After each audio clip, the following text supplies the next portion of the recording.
Hi everyone, welcome back to the Toon Project. If it's your first time here, I invite you to click that red subscribe button below for more content just like this. And if you do like this video and find it to be helpful, please give it a thumbs up. It really helps my channel out. So first, let's talk about what double-jointedness is. It's otherwise known as hypermobility, and basically it means that you can extend your fingers more than the average person. So I personally am not double-jointed, but I have had students in the past that are, and who some of them didn't even realize that they were double jointed, and in some cases they were only double jointed in their pinky. That tends to be the finger that gives all of us the most issues when we're playing the violin, unfortunately. So today I'm going to show you an exercise that'll help with that, whether you're double jointed or not, but especially for you folks that do struggle with kind of keeping your pinky rounded as you're playing. So when we're first starting out with learning a bow hold, we work on pinky strengthening exercises to encourage and maintain a proper curvature of the pinky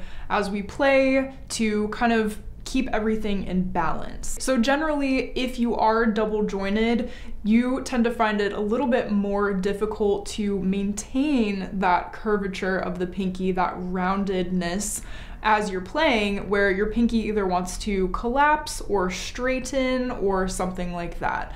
Usually what I find as being one of the most common issues with double jointed folks is that their pinky will straighten completely except for the very tip of the pinky. That last little joint wants to kind of bend, and so that's something that not everybody is able to even do, but especially when we combine that with the weight of the bow, that's something that naturally the double jointed finger wants to do, is kind of just straighten out except for the very tip of the pinky. So in this case, what we're trying to do is keep everything rounded, keep the whole pinky nice and rounded rather than straight, keep this middle knuckle up especially, and just generally thinking of keeping everything nice and open and rounded so as to balance the bow properly as we play. Now, I should point out as a little disclaimer that I am not a doctor, I do not have a medical degree, but this is something that has worked for me as a professional violinist, as a teacher,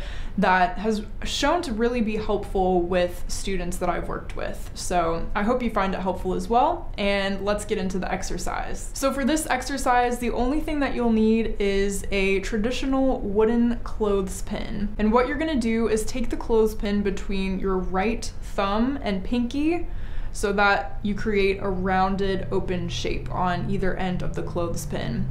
And we're just gonna press down until the clothespin is able to get about halfway down. If you're able to go all the way down on the first try, that is fantastic. That means that your pinky is probably already a little bit stronger than maybe you thought, which is awesome. So the idea is we want to keep the pinky rounded. If you find that your pinky has a tendency to straighten out as you're pushing into the clothespin, then that's where we want to kind of reset our pinky and make sure that it's maintaining this rounded, curved shape as we're going through, because that's really what's going to cause the muscles to strengthen and kind of encourage the shape that we want for our bow hold when we play. So again, we hold the clothespin between our thumb and our pinky, and we're just pressing into the clothespin to get it to close. If you can only get it to close ever so slightly, that's fine, but you want to try to just do this as many times as you're able to,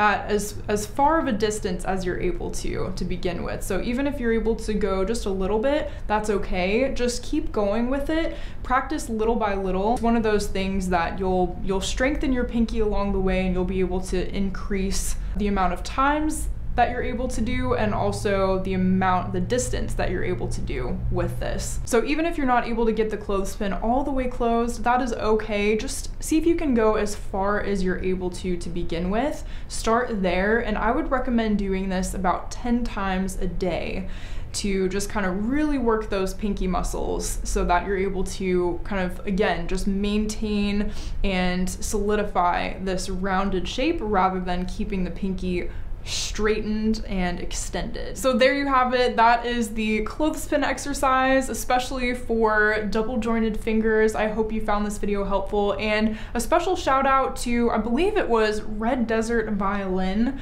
who posted a video similar to this one. This was a while ago. She posted something about the clothespin and I thought it was just a brilliant idea. So I hope you found this video useful. I hope you try the clothespin exercise. If you do, let me know down in the comments below how it worked for you. Even if you're not double jointed, let me know if you have tried this clothespin exercise and if it's helped you in any way with strengthening your pinky and your bow hold. I would love to know. And until next time, happy practicing.